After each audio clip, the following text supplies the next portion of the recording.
ಇದೇ ತಿಂಗಳು 12ನೇ ತಾರೀಕಿನಂದು ಜೈಪುರ ಹೋಬಳಿ ಹನಗಳೆಹಳ್ಳಿನಲ್ಲಿ ಶ್ರೀಮತಿ ಪುಷ್ಪಾಂಬ ಅವರು ಒಂದು ದೂರು ಕೊಡ್ತಾರೆ ಜೈಪುರ ಪೊಲೀಸ್ ಠಾಣೆಗೆ. ದೂರಿನಲ್ಲಿ ಏನು ಹೇಳೋದಂದರೆ, ಆತನ ಮಗ ದೊರೆಸ್ವಾಮಿ ಎಂಬವನು ಕೊಲೆ ಆಗಿರ್ತಾನಂತ. ಇದ್ರ ಹಿಂದೆ ಬಹುಶಃ ಅವನ ಜೊತೆ ಇದ್ದಂಥ ಒಬ್ಬಳು ಲೇಡಿ ಶ್ವೇತಾ ಆಸ್ತಿಗೋಸ್ಕರ ಹಲ್ಲೆ ಮಾಡಿ ಕೊಲೆ ಮಾಡಿರ್ಬೋದು, ಅಥವಾ ಬೇರೆ ಯಾವುದೋ ಕಾರಣಕ್ಕೋಸ್ಕರ ಹಲ್ಲೆ ಮಾಡಿ ಕೊಲೆ ಮಾಡಿರ್ತಾರೆ. ಆರೋಪಿನ ಪತ್ತೆ ಮಾಡಿಕೊಡ್ಬೇಕಂತ ಒಂದು ದೂರನ್ನು ಕೊಡ್ತಾರೆ. ಆ ದೂರನ್ನು ನಾವು ಪ್ರಕರಣ ದಾಖಲಿಸಿ ಶಿವನಂದ್ ಶೆಟ್ಟಿ ಸರ್ಕಲ್ ಇನ್ಸ್ಪೆಕ್ಟ್ರು ಹಾಗೂ ಪ್ರಕಾಶ್ ಎತ್ತಿನಮಣಿ ಜೈಪುರ PSI ಅವರ ನೇತೃತ್ವದಲ್ಲಿ 2 ತಂಡನ ರಚಿಸಿ DSP ಕರೀಂ ರಾವತ್ ಅವರಿಗೆ ಉಸ್ತುವಾರಿಯನ್ನು ಕೊಟ್ಟಿರ್ತೀರಿ. ಈ ಪ್ರಕರಣ ಕೂಲಂಕುಷವಾಗಿ ನಾವು ಪರಿಶೀಲನೆ ಮಾಡಿ ಹಲವಾರು ಆಯಾಮಗಳಲ್ಲಿ ತನಿಖೆ ಮಾಡಿದ ನಂತರ ನಾವು ಒಟ್ಟು 8 ಜನಕ್ಕೆ ನಾವು ವಶಕ್ಕೆ ಪಡ್ಕೊತೀರಿ. 8 ಜನದಲ್ಲಿ ನಾವು ಈಗಾಗಲೇ 6 ಜನನ ನಾವು ಅರೆಸ್ಟ್ ಮಾಡಿ ಅವರು ಆಗಲೇ ಜುಡಿಷಿಯಲ್ ಕಸ್ಟಡಿಯಲ್ಲಿದ್ದಾರೆ. ಇನ್ನಿಬ್ಬರು ಅಪ್ರಾಪ್ತ ವಯಸ್ಸಿನ 2 ವ್ಯಕ್ತಿಗಳಿದ್ದಾರೆ. ಇಷ್ಟು ಜನ ಆರೋಪಿಗಳಲ್ಲಿ ಪ್ರಮುಖವಾದಂಥ ವ್ಯಕ್ತಿ ರಾಜು ಅನ್ನೋನು. ರಾಜು ಅನ್ನೋ ವ್ಯಕ್ತಿ ಇದೆಲ್ಲ ಒಳಸಂಚನ್ನು ರೂಪಿಸಿ ಈ ಒಂದು ಕೃತ್ಯವನ್ನು ಎಸಗಿರ್ತಾನೆ. ಇದ್ರ ಹಿಂದೆ ಕಾರಣ ಏನಂತೆ, 2-3 ವರ್ಷಗಳ ಹಿಂದೆ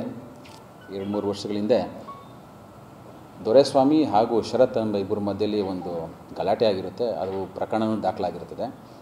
ಆವತ್ತಿನಿಂದನೂ ಈ ಶರತ್ ಎಂಬ ವ್ಯಕ್ತಿ ಇವನ್ನ ಯಾರಾಗಾದರೂ ಮಾಡಿ ಇವನಿಗೆ ನಾವು ಸಾಯಿಸಲೇಬೇಕಂತ 2-3 ಇಯರ್ಸಿಂದ ಕೂಡ ಪ್ಲ್ಯಾನ್ ಮಾಡ್ತಿರ್ತಾರೆ.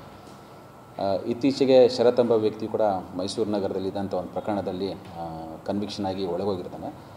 ಹೋಗೋಕೆ ಮುಂಚೆ ನಮ್ಮ ರಾಜನ ಹುಡುಗನಿಗೆ ಹೇಳ್ತಾರೆ, ಈ ರೀತಿ ಇವನು ಹಲ್ಲೆ ಮಾಡೋ ಸಾಧ್ಯತೆ ಇರ್ತದೆ, ನಾವು ಹೋಗೋ ಬರೋ ಟೈಮಲ್ಲ ಇವನು ನಮಗೆ ಎದುರಿಸ್ತಾ ಇದ್ದಾನೆ, ಇವನು ಬಿಡಬೇಡ ಅಂತ ಹೇಳಿರ್ತಾನೆ. ಆ ನಿಟ್ಟಿನಲ್ಲಿ ರಾಜು ಒಂದು ತಂಡ ರಚನೆ ಮಾಡಿಕೊಂಡು 12ನೇ ತಾರೀಕು ರಾತ್ರಿ ಅವನ ಮನೆಗೆ ನುಗ್ಗಿ ಹಲ್ಲೆ ಮಾಡಿ ಅವನಿಗೆ ಕೊಲೆಗೈದಿರ್ತಾರೆ.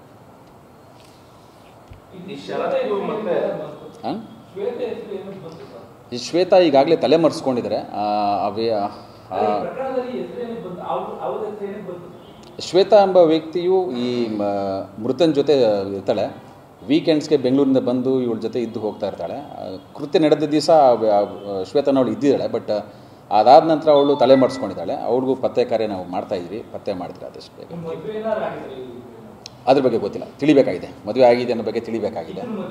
ಇವ್ರಿಗೆ ಮದುವೆ ಆಗಿ ಮೊದಲೇ ಹೆಂಡತಿ ಬೇರೆ ಸಪ್ರೇಟಾಗಿ ಉಳ್ಕೊಂಡಿದ್ದಾರೆ. ಈ ವ್ಯಕ್ತಿ ಒಬ್ಬನೇ ಇರ್ತಾನೆ ಮನೆಯಲ್ಲಿ. ತಾಯಿ ಅಕ್ಕಂದರು ಎಲ್ಲ ದೂರ ಇರ್ತಾರೆ. ಈತನ ಮಾತ್ರ ಒಂದೇ ಮನೆಯಲ್ಲಿ ನಾನು ಫಾರ್ಮ್ ಹೌಸಲ್ಲಿ ಒಬ್ಬನೇ ಇರ್ತಾನೆ ಅಲ್ಲಿ. ಇದ್ಲು ಆ ಕಡೆ ಇದ್ಲು. ಇಲ್ಲ, ಈ ಶ್ವೇತಾನ ಅವಳು ಪತ್ತೆ ಮಾಡಿ ಅವರು ವಿಚಾರಣೆಗೆ ಒಳಪಡಿಸ ಮಾತ್ರ ನಮ್ಗೆ ಗೊತ್ತಾಗುತ್ತೆ. ನಾನು ಅಲ್ಲ, ತನಿಖೆ ನಡೀತಾ ಇದೆ, ಅದು ಹೆಚ್ಚಿನ ಮಾಹಿತಿ ಕೊಡೋಕ್ಕೆ ಬರೋದಿಲ್ಲ. ಬಟ್ ಪತ್ತೆ ಆದ ನಂತರ ಅವಳ ಬಗ್ಗೆ ಅವಳದ್ದು ಏನು ರೋಲ್ ಅಂತ ನಾವು ಕಂಡುಹಿಡಿಬೋದು. ಶರತ್ತು ಮತ್ತು ದೊರೆಸ್ವಾಮಿ ಈ ಮುಂಚೆ ಕ್ಲೋಸ್ ಫ್ರೆಂಡ್ಸ್ ಆಗಿರ್ತಾರೆ. 2-3 ವರ್ಷಗಳ ಹಿಂದೆ ಬಾರ್ನಲ್ಲಿ ಕೂತ್ಕೊಂಡು ಕುಡಿಬೇಕಾದ್ರೆ ಯಾವುದೋ ವಿಚಾರದಲ್ಲಿ ಗಲಾಟೆ ಆಗುತ್ತೆ. ಆವಾಗ ಮೃತ ಶರತ್ತನಿಗೆ ಹಲ್ಲೆ ಮಾಡಿರ್ತಾನೆ. ಆ ನಿಟ್ಟಿನಲ್ಲಿ ಒಂದು ಕಂಪ್ಲೇಂಟು ಕೂಡ ಆಗಿರುತ್ತೆ. ಅದು ಇವಾಗ ವಿಚಾರಣೆಯಲ್ಲಿದೆ ನ್ಯಾಯಾಲಯದಲ್ಲಿ.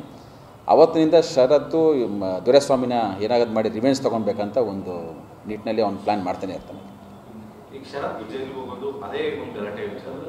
ಇಲ್ಲ, ಇದು ಶರತ್ತು ಜೈಲಿಗೆ ಹೋಗಿರೋದು ಬೇರೆ ಮೈಸೂರು ನಗರದಲ್ಲಿದ್ದಂಥ ಒಂದು ವಿದ್ರಾಣಪುರಂ ಪೊಲೀಸ್ ಸ್ಟೇಷನಲ್ಲಿ. ಆ ಒಂದು 395 ಕೇಸ್ನಲ್ಲಿ ಅವನಿಗೆ ಕನ್ವಿಕ್ಷನ್ ಆಗಿ ಅವನು ಇದೇ ತಿಂಗಳು ಹೋಗಿರ್ತಾನೆ. ಅಲ್ಲಿ ಫೆಬ್ರವರಿ ತಿಂಗಳಲ್ಲಿ ಒಳಗೋಗಿರ್ತಾನೆ.